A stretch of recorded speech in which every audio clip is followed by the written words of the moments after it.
मिठाई के नाम पर केमिकल वाले रंगों और फफूंद लगी मिठाई बेचे जाने की शिकायतें सोशल मीडिया पर वायरल होने के बाद खाद्य विभाग और स्वास्थ्य विभाग हरकत में आ गए। गोरखपुर स्थित हीरा स्वीट्स और मदन महल चौक स्थित महावीर स्वीट्स की दुकानों से खाद्य विभाग ने मिठाइयों के सैंपल एकत्र कर जांच के लिए भोपाल भेज दिए। वैक्सीनेशन सेंटरों पर चल रहा भाई भतीजावाद आम जनमानस पर भारी पड़ रहा है। रांची गणेशगंज सरकारी स्कूल में बनाए गए टीकाकरण केंद्र पर उस समय हंगामा मच गया जब लाइन में खड़े लोगों से पहले कुछ लोगों को टीके लगा दिए गए। प्रदेश सरकार द्वारा जारी की गई कोरोना की नई गाइडलाइन के मुताबिक 26 जुलाई से 50% क्षमता के साथ स्कूल खुलने की संभावना है। शासकीय स्कूलों में इसकी तैयारियां भी शुरू हो गई हैं। जबलपुर में कोरोना से होने वाली मौतों का सिलसिला थम गया है।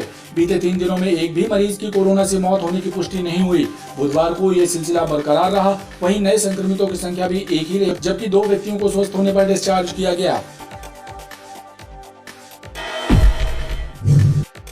इंदिरानगर सुहागी में 2 पक्षों के बीच विवाद हो गया और नौबत मारपीट तक पहुंच गई। इस घटना में दोनों पक्षों के लोग घायल हुए हैं। बताया जा रहा है गुलाब साहू सब्जी का ठेला लगाता है और उसका पड़ोसी सुनील बर्मन का रास्ते से निकलने को लेकर विवाद हुआ था।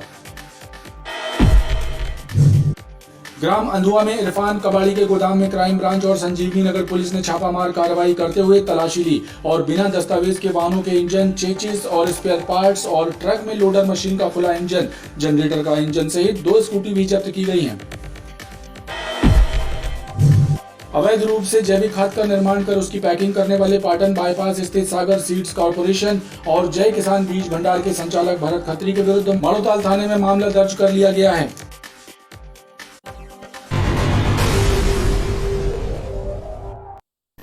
नमस्कार, बीटीवी न्यूज में स्वागत है आपका। इस बुलेटिन के साथ मैं हूं कृष्ण कुमार और आइए इस बुलेटिन की शुरुआत करें। उससे पहले नजर डालते हैं हेडलाइंस पर। जबलपुर लोकायुक्त की टीम ने पटवारी को रिश्वत लेते दबोचा। पिता की जमीन के नामांतरण के लिए पटवारी ने पुत्र से मांगी रिश्वत। नरसिंहपुर जिले में हुई कार्रवाई। और मेडिकल परिसर में खड़ी होने वाली प्राइवेट एम्बुलेंस के खिलाफ सख्त हुआ मेडिकल प्रबंधन। मेडिकल अस्पताल परिसर से प्राइवेट एम्बुलेंस को प्रबंधन ने बाहर खदेड़ा। एम्बुलेंस चालकों में मचा हड़कंप।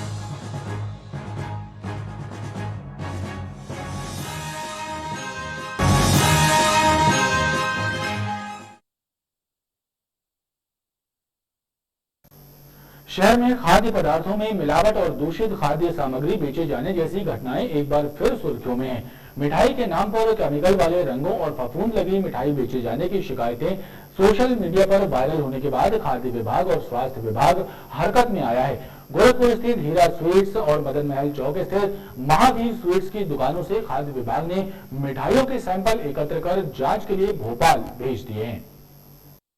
लॉकडाउन के दौरान बंद रही होटलें और मिष्ठान भंडार अनलॉक होने के बाद खोले तो जरूर, लेकिन उनमें से कुछ प्रतिष्ठानों में दूषित और फफूंद लगी खाद्य सामग्री बेचे जाने की शिकायतें सामने आने लगी हैं। हाल ही में गोरखपुर अनगढ़ महावीर मंदिर के समीप स्थित हीरा स्वीट्स में फफूंद लगी मिठाई बेचे जाने पर ग्राहक द्वारा सोशल मीडिया पर वीडियो वायरल किया गया था। बाद में ग्राहक के द्वारा दी गई शिकायत के बाद खाद्य एवं औषधि प्रशासन विभाग द्वारा दुकान में पहुंचकर मिठाइयों के सैंपल लेकर जांच के लिए भोपाल भेजे गए। वहीं मदन महल चौक स्थित महावीर स्वीट्स एंड डेयरी से खाद्य एवं औषधि प्रशासन विभाग ने मिठाई के सैंपल लिए हैं। अरे हमको नहीं मालूम, हम तुमने किसमें से दिया है, वो तुम्हारी दुकान के अंदर से आया है, लेकिन आया है कि नहीं तुम्हारी दुकान के अंदर से? तो सही बात है। अब तुम जानो किसमें से दिया, तुमने इसमें से दिया किसी और में से दिया। 1 किलो का डब्बा या 1 पाव का डब्बा 1.25 किलो लेके जाते हैं यहीं से। नहीं तो बोलो तुम्हें कंज्यूमर फोरम में जाए सीधे, फिर लेना देना पड़ जाएगा तुम्हारी दुकान वालों को। हम वैसा वीडियो वायरल करने वाले नहीं कि गाली गलौज करें, है ना। हम बिल्कुल सम्मान से बात कर रहे हैं कि बुलाओ किसी को, नहीं तो फिर बताओ। तो ये पूरा हमने वीडियो तो बनाई है, कल का है तुम्हारे सीसीटीवी में भी कलम लिए हैं। जहाँ जहाँ शिकायत आ रही वहाँ सैंपल तो लिए जा रहे हैं। हमारी मोबाइल सैंपलिंग वैन है, वो भी सैंपल लेती रहती है और जहाँ उनकी रिपोर्ट आ जाती है कि ये खाद्य वस्तु अमानक है, खाद्य योग्य नहीं है, उन पर समुचित कानूनी कार्रवाई होती है। अभी अन्य दुकानों पर भी कार्रवाई बिल्कुल, एक जहाँ जहाँ भी आवश्यकता होती है रूटीन सैंपलिंग होती रहती है और जहाँ भी अनियमितता पाई जाती है उसमें कार्रवाई होती है। सीएमएचओ डॉक्टर रत्नेश कुरारिया ने बताया कि जांच रिपोर्ट आने पर वैधानिक कार्रवाई की जाएगी। वैक्सीनेशन सेंटरों पर चल रही भाई भतीजावाद आम जनमानस पर भारी पड़ रहा है। रांची गणेशगंज सरकारी स्कूल में बनाए गए टीकाकरण केंद्र पर उस समय हंगामा मच गया जब लाइन में खड़े लोगों से पहले कुछ लोगों को टीके लगा दिए गए।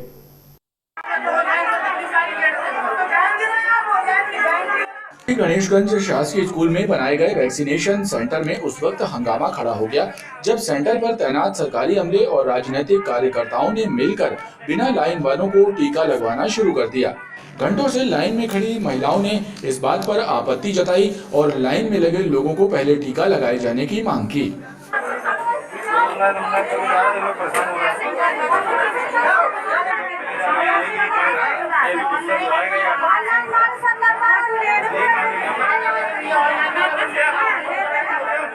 हम रांची गणेशगंज में आए हैं, 9:30 बजे से आके लगाए नंबर, ठीक है ना। जब लाइन से बाकायदा लग रही है तो लाइन से लगो, मतलब ईमानदारी का है ही नहीं जमाना ना। पहचान है तो 10-12 लेडीजों को पीछे से ले जाके पीछे का गेट वो अंदर कर दिए और हम लोग खड़े रहे लाइन। हम लोग भी बच्चे छोड़ के आए ना घर में। परेशानी ये 9 बजे 8 बजे से लगे हैं और जिसकी पहचान है उनको अंदर कर रहे हैं और जिसकी पहचान नहीं तो वो बाहर लटक रहे हैं लाइन से। 9 बजे से आई मैं। हंगामा बढ़ता देख पुलिस को हस्तक्षेप करना पड़ा। वहीं वैक्सीनेशन सेंटर पर उमड़ी भीड़ और धक्का मुक्की वाले इस नजारे ने देखने वालों को चिंता में डाल दिया कि सोशल डिस्टेंसिंग के नियमों का ये उल्लंघन कहीं भारी ना पड़ जाए। प्रदेश सरकार द्वारा जारी की गई कोरोना की नई गाइडलाइन के मुताबिक 26 जुलाई से 50% क्षमता के साथ स्कूल खुलने की संभावना है। शासकीय स्कूलों में इसकी तैयारियां भी शुरू हो गई हैं। प्रदेश सरकार द्वारा जारी की गई कोरोना की नई गाइडलाइन के मुताबिक 26 जुलाई से स्कूलों के खुलने की संभावना है। इसके लिए शासकीय स्कूलों में तैयारी भी शुरू हो गई है। बताया जा रहा है कि एक क्लास को 2 बैच में लगाया जाना तय है। पहले चरण में कक्षा 10वीं से 12वीं तक के बच्चों को स्कूल बुलाया जाएगा। सभी क्लासेस के बच्चों को 2 बैचेस में डिवाइड कर दिया है। आधे बच्चे मंडे, वेडनेसडे, थर्सडे में आएंगे और बाकी बच्चे मतलब 2 बैचेस में उन लोगों को बुलाएंगे हाफ हाफ करके। दूसरा, प्रत्येक बच्चे को सोशल डिस्टेंसिंग का पालन करवाया जाएगा। बच्चों को लंच ब्रेक में भी साथ में घूमने की मनाही रहेगी कि आप ग्रुप बना करके घूम रहे हैं।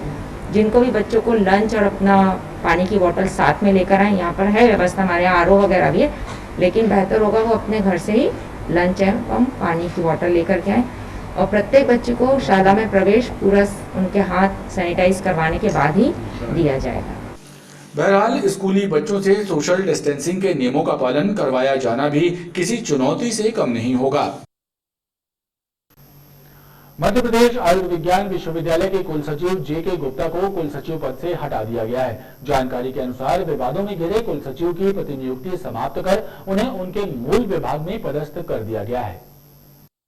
इस संबंध में शासन ने आदेश जारी कर दिए हैं। गौरतलब है कि कुलसचिव पर भ्रष्टाचार के आरोप लगे हैं, जिसकी जांच चल रही है। जबलपुर में कोरोना से होने वाली मौतों का सिलसिला थम गया है। बीते 3 दिनों में एक भी मरीज की कोरोना से मौत होने की पुष्टि नहीं हुई है। बुधवार को ये सिलसिला बरकरार रहा। वहीं नए संक्रमितों की संख्या भी एक ही रही, जबकि 2 व्यक्तियों को स्वस्थ होने पर डिस्चार्ज कर दिया गया है। बुधवार को मिली 5,606 सैंपलों की रिपोर्ट में से केवल 1 व्यक्ति में कोरोना की पुष्टि हुई है। वहीं 2 व्यक्तियों को संक्रमण मुक्त होने के बाद डिस्चार्ज किया गया है और एक्टिव केसों की संख्या 20 रह गई है। खास बात यह है कि 24 घंटे में एक भी व्यक्ति की कोरोना से मौत नहीं हुई है। जिले में कुल संक्रमित व्यक्तियों की संख्या 50,606 हो गई है और स्वस्थ हो चुके व्यक्तियों की संख्या 49,903 है।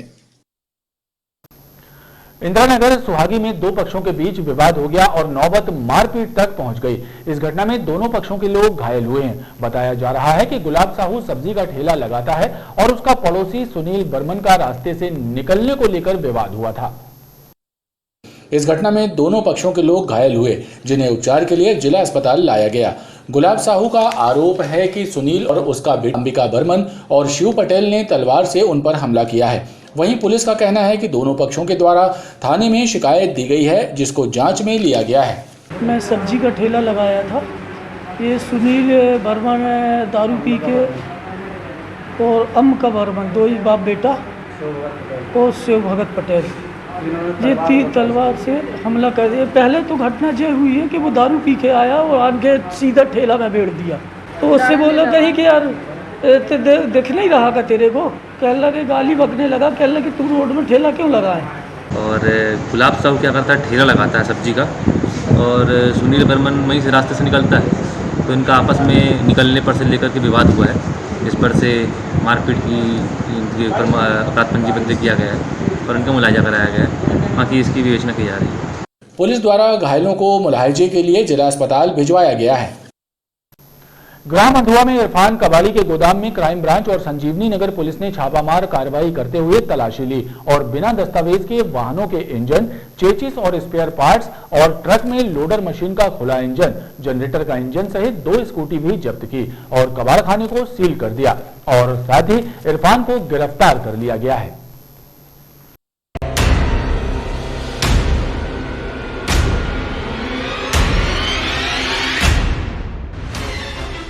ग्राम अंधुआ में स्थित इरफान कबाड़ी के गोदाम में क्राइम ब्रांच की टीम ने और संजीवनी नगर पुलिस की टीम ने छापा मारते हुए गोदाम की तलाशी ली। इस दौरान लोडर मशीन, ट्रक, जनरेटर के इंजन और खुले हुए पार्ट्स जब्त किए हैं। पुलिस के अनुसार कबाड़ी इरफान अहमद निवासी सूपाताल की मौजूदगी में तलाशी ली गई तो ट्रक क्रमांक MP 07HB 4170 में लोडर मशीन का स्क्रैप लोड किया हुआ था और कबाड़खाने के अंदर ट्रक के 18 इंजन, जनरेटर के 2 इंजन सहित 2 स्कूटी जब्त की गई है और इनके सारे दस्तावेज चेक कर रहे हैं, जो भी अवैधानिक होगा उसमें कार्रवाई करेंगे। अभी क्या क्या इनके पास से बरामदगी? बरामदगी कुछ नहीं है, अभी बाया इनके डॉक्यूमेंट्स को देखते हुए इनके द्वारा बताए जा रहे हैं, जो इंजन है, चेजिस नंबर हैं, इस टाइप से जो भी ऐसा प्रतीत होता है कि अवैधानिक हो सकता है, उनके डॉक्यूमेंट के साथ चेक कर रहे हैं और जो भी अग्रिम कार्रवाई होगी आपको बताया जाएगा। वो कितना बताया जा रहा है कि ट्रक में लोड पार्ट्स को इरफान बाहर भेजने की फिराक में था। पुलिस ने इरफान अहमद के विरुद्ध मामला कायम कर कबाड़खाने को सील कर दिया है। अवैध रूप से जैविक खाद का निर्माण कर उसकी पैकिंग करने वाले पाटन बाईपास स्थित सागर सीड्स कॉरपोरेशन और जय किसान बीज भंडार के संचालक भारत खत्री के विरुद्ध मानोताल थाने में मामला दर्ज कर लिया गया है। पाटन बाईपास स्थित जय किसान बीज भंडार और सागर सीड्स कॉरपोरेशन के संचालक भारत खत्री के विरुद्ध मानोताल थाने में कृषि विभाग के द्वारा FIR दर्ज करवाई गई है। कृषि विभाग के उप संचालक SK निगम ने बताया कि जय किसान बीज भंडार और सागर सीड्स कॉरपोरेशन के गोदाम में बिना लाइसेंस के गुजरात की कंपनी के नाम पर जैविक खाद का निर्माण कर पैकिंग की जा रही थी, जिसकी सूचना पर क्राइम ब्रांच मानोताल पुलिस और कृषि विभाग की टीम ने कार्रवाई की थी। तो कल शाम तक ये कार्रवाई हुई है लगातार। उसके अलावा उनका यहाँ पर बीज का भी काम था और पेस्टिसाइड वगैरह का भी था, लेकिन उसमें उनके पास वैध लाइसेंस थे और इस कारण से उनमें जो कमियां थी उस संबंध में उन्हें नोटिस भी जारी करा गया है। लेकिन जो जैव प्रेरक बना रहे थे ये इसका इनके पास लाइसेंस नहीं था, तो उसी संबंध में आज माड़ोताल थाने में वो आवश्यक वस्तु अधिनियम की धारा 3(7) एवं उसकी धारा 8 का और 19 का उल्लंघन होने के कारण से FIR दर्ज की गई। कृषि विभाग के द्वारा बड़ी मात्रा में स्टिकर और खाद की बोरियां जब्त की गई थीं। सस्ते दाम पर मर्सिडीज कार दिलवाने के नाम पर एक दवा व्यापारी से 1 करोड़ 40 लाख रुपए की ठगी करने वाले आरोपियों के विरुद्ध गोरखपुर थाने में धोखाधड़ी का प्रकरण दर्ज कर आरोपियों की तलाश शुरू कर दी गई है। गोरखपुर थानांतर्गत आदर्श नगर में रहने वाले नरेश माधवानी ने शिकायत दी थी कि दिल्ली के दीपक कुमार ने उन्हें सस्ते दाम में मर्सिडीज कार दिलाने के नाम पर 1 करोड़ 40 लाख रुपए का चूना लगा दिया है। पुलिस के अनुसार रकम देने के बाद भी जब नरेश को गाड़ी नहीं मिली तब वो भी दिल्ली में दीपक के ऑफिस और घर गया था, लेकिन वहां पर ताला लगा हुआ था। इस मामले में पुलिस ने दीपक और नीरज के खिलाफ धोखाधड़ी का मामला दर्ज किया है। एक नई कार का डील की थी जिसमें उन्होंने कि 10 लाख रुपए आदर्श नगर रामपुर में बुला के दिया था और साथ में ही 1 करोड़ 40 लाख का ट्रांजैक्शन RTGS या ऑनलाइन माध्यम से किया था। लेकिन जैसे पैसे का ट्रांजैक्शन हुआ वैसे ही वह बंदा पलट गया अपनी बातों से और 1.5 करोड़ की कार के लेन देन के नाम पर आनाकानी करने लगा और कम से कम लगभग 7 से 8 महीने बीत जाने के पश्चात नरेश माधवानी थाना गोरखपुर आए और उन्होंने शिकायत दर्ज कराई कि मेरे साथ ऐसी ठगी हुई है। तो पुलिस ने शिकायत को जांच में लिया और शिकायत जांच उपरांत यह पाया गया कि इसमें ठगी हुई है और उन्होंने 420-34 IPC का मामला पंजीबद्ध कर लिया है और जो भी यहाँ की वैधानिक कार्रवाई होगी इसमें करेंगे। खबरों का क्रम लगातार जारी है, आप देखते रहिए BTV न्यूज।